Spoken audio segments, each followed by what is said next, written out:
suka senangkanmu Yesus, hanya Kau kuat dan harapku, ku sembahkan selamanya,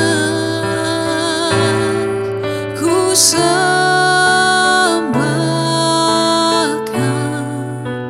Yesus, ku sembahkan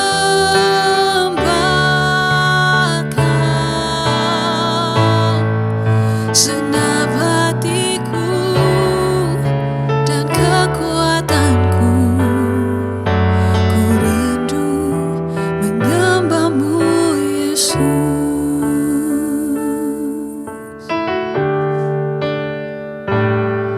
Hatiku mau menyembahmu,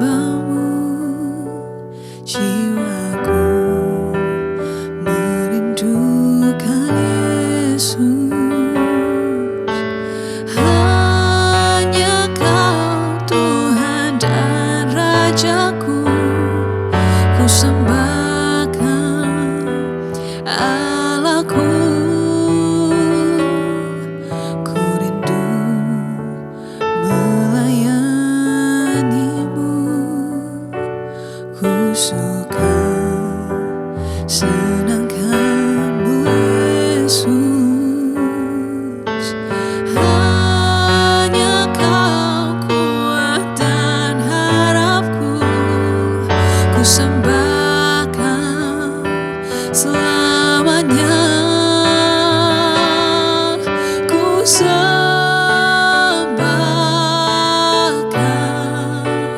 Yesus, ku sembahkan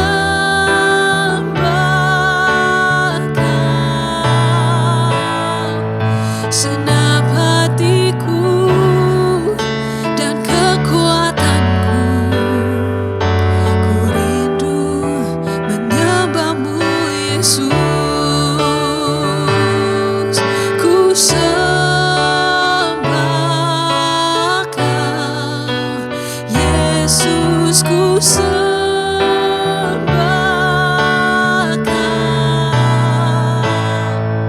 senap hatiku dan kekuatanku, ku rindu menyembahmu Yesus, senap hatiku dan kekuatanku, ku rindu menyembahmu Yesus, senap hatiku dan kekuatanku, ku rindu menyembahmu Yesus.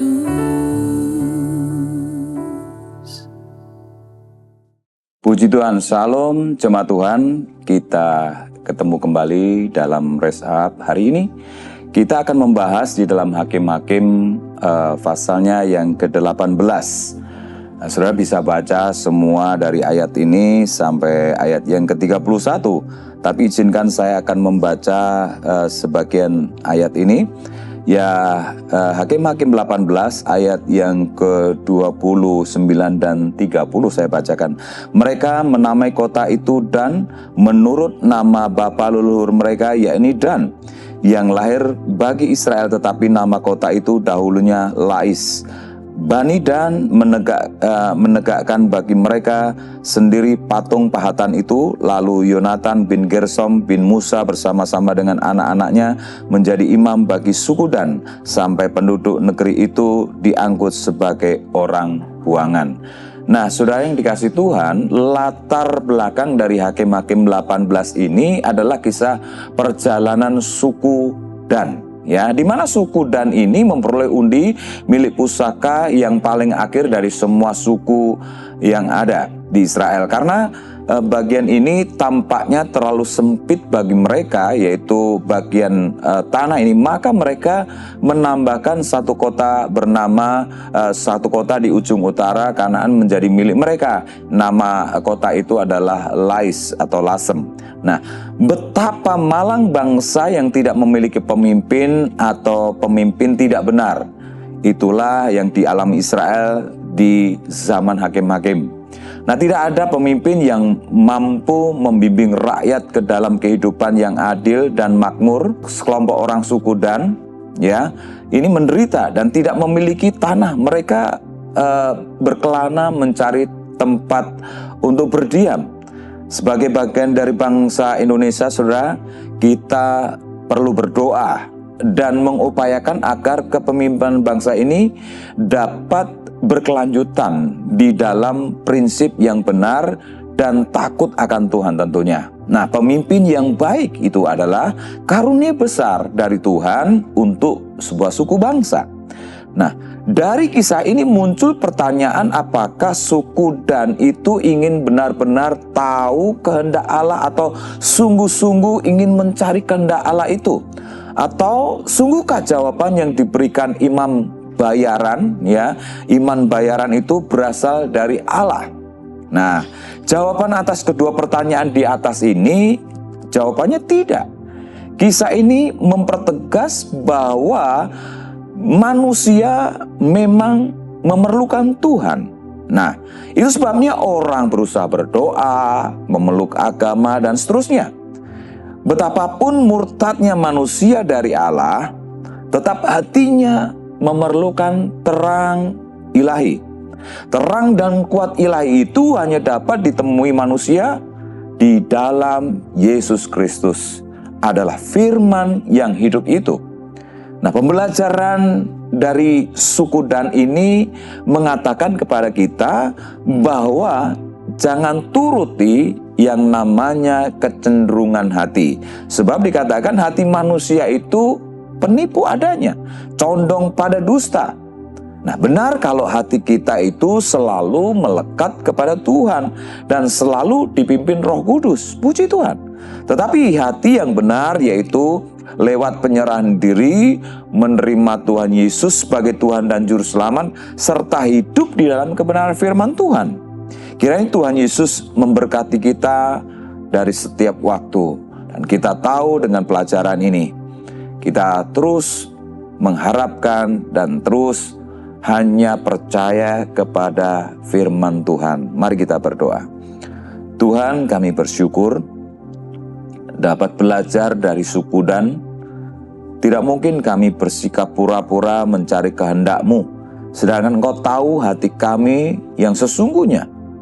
Ketulusan untuk mencari Tuhan dan kehendak-Mu, supaya terang Kristus selalu menerangi hati kami, dan hidup kami senantiasa mencerminkan kehendak-Mu. Kami juga doakan bangsa kami tercinta Indonesia ini, kiranya para pemimpin diberikan hati yang takut akan Tuhan, dan yang melakukan tugas kepercayaan dengan benar, yang tercermin karena rasa takut akan Tuhan. Berkati kami semuanya, di dalam nama berkat Tuhan Yesus kami berdoa. Haleluya. Amin. Hakim-Hakim 18. Patung sembahan Mika dirampas oleh Bani Dan. Pada zaman itu tidak ada raja di antara orang Israel, dan pada zaman itu suku Dan sedang mencari milik pusaka untuk menetap.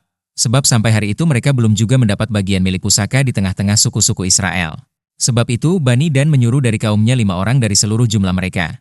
Semuanya orang-orang yang gagah perkasa, yang berasal dari Zora dan Eshtaol, untuk mengintai negeri itu dan menyelidikinya. Serta berkata kepada mereka, "Pergilah menyelidiki negeri itu." Ketika orang-orang itu sampai ke pegunungan Efraim di rumah Mika, bermalamlah mereka di sana. Ketika mereka ada dekat rumah Mika itu, dikenal merekalah logat orang muda suku Lewi itu. Lalu singgahlah mereka ke sana dan berkata kepadanya, "Siapakah yang membawa engkau kemari? Apakah pekerjaanmu dan urusanmu di sini?" Katanya kepada mereka, "Begini-begitulah dilakukan Mika kepadaku. Ia menggaji aku dan aku menjadi imamnya." Kata mereka kepadanya, "Tanyakanlah kiranya kepada Allah, supaya kami ketahui apakah perjalanan yang kami tempuh ini akan berhasil." Kata imam itu kepada mereka, "Pergilah dengan selamat. Perjalanan yang kamu tempuh itu dipandang baik oleh Tuhan." Sesudah itu pergilah ke 5 orang itu, lalu sampailah mereka ke Lais. Dilihat merekalah, bahwa rakyat yang diam di sana hidup dengan tentram, menurut adat orang Sidon, aman dan tentram. Orang-orang itu tidak kekurangan apapun yang ada di muka bumi, malah kaya harta. Mereka tinggal jauh dari orang Sidon dan tidak bergaul dengan siapapun juga. Setelah mereka kembali kepada saudara-saudara sesukunya di Zora dan Eshtaol, berkatalah saudara-saudara sesukunya kepada mereka, "Apakah yang kamu dapati di sana?" Jawab mereka, "Bersiaplah, marilah kita maju menyerang mereka. Sebab kami telah melihat negeri itu, dan memang sangat baik. Masakan kamu tinggal diam? Janganlah bermalas-malas untuk pergi memasuki dan menduduki negeri itu. Apabila kamu memasukinya, kamu mendapati rakyat yang hidup dengan tentram, dan negeri itu luas ke sebelah kiri dan ke sebelah kanan. Sesungguhnya, Allah telah menyerahkannya ke dalam tanganmu. Itulah tempat yang tidak kekurangan apapun yang ada di muka bumi." Lalu berangkatlah dari sana, dari Zora dan Eshtaol, 600 orang dari kaum suku Dan, diperlengkapi dengan senjata.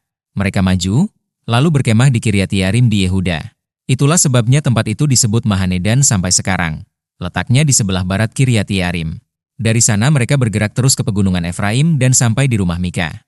Lalu berbicaralah kelima orang yang telah pergi mengintai daerah Lais itu, katanya kepada saudara-saudara sesukunya, "Tahukah kamu bahwa dalam rumah-rumah ini ada efod, terafim, patung pahatan dan patung tuangan? Oleh sebab itu, insafilah apa yang akan kamu perbuat." Kemudian mereka menuju ke tempat itu, lalu sampai di rumah orang muda suku Lewi itu, di rumah Mika, dan menanyakan apakah ia selamat. Sementara ke-600 orang dari Bani Dan yang diperlengkapi dengan senjata itu tinggal berdiri di pintu gerbang. Maka kelima orang yang telah pergi mengintai negeri itu berjalan terus, masuk ke dalam lalu mengambil patung pahatan, efod, terafim dan patung tuangan itu. Adapun imam itu berdiri di pintu gerbang bersama-sama dengan ke-600 orang yang diperlengkapi dengan senjata itu. Tetapi, setelah yang lain-lain itu masuk ke dalam rumah Mika dan mengambil patung pahatan, efod, terafim dan patung tuangan itu, berkatalah imam itu kepada mereka, "Berbuat apakah kamu ini?" Tetapi jawab mereka kepadanya, "Diamlah, tutup mulut, ikutlah kami dan jadilah bapak dan imam kami. Apakah yang lebih baik bagimu, menjadi imam untuk seisi rumah satu orang atau menjadi imam untuk suatu suku dan kaum di antara orang Israel?" Maka gembiralah hati imam itu, diambilnyalah efod, terafim dan patung pahatan itu, lalu masuk ke tengah-tengah orang banyak. Kemudian berbaliklah mereka dan pergi, dengan anak-anak, ternak dan barang-barang yang berharga ditempatkan di depan mereka. Ketika mereka telah jauh dari rumah Mika, dikerahkanlah orang-orang dari rumah-rumah yang di dekat rumah Mika dan orang-orang itu mengejar Bani Dan itu. Mereka memanggil-manggil Bani Dan, maka berbaliklah orang-orang itu dan berkata kepada Mika, "Mau apa engkau dengan mengerahkan orang?" Lalu jawabnya, "Allahku yang kubuat serta imam juga kamu ambil, lalu kamu pergi. Apakah lagi yang masih tinggal padaku? Bagaimana perkataanmu itu kepadaku? Mau apa engkau?" Berkatalah Bani Dan kepadanya, "Janganlah suaramu kedengaran lagi kepada kami. Nanti ada orang yang menyerang engkau karena sakit hati dan dengan demikian engkau serta seisi rumahmu kehilangan nyawa." Lalu Bani Dan melanjutkan perjalanannya, dan Mika, setelah dilihatnya mereka itu lebih kuat daripadanya, berpalinglah ia pulang ke rumahnya. Lalu Bani Dan, dengan membawa barang-barang yang dibuat Mika, juga imamnya, mendatangi Lais, yakni rakyat yang hidup dengan aman dan tentram. Mereka memukul orang-orang itu dengan mata pedang dan kotanya dibakar. Tidak ada orang yang datang menolong, sebab kota itu jauh dari Sidon dan orang-orang kota itu tidak bergaul dengan siapapun juga.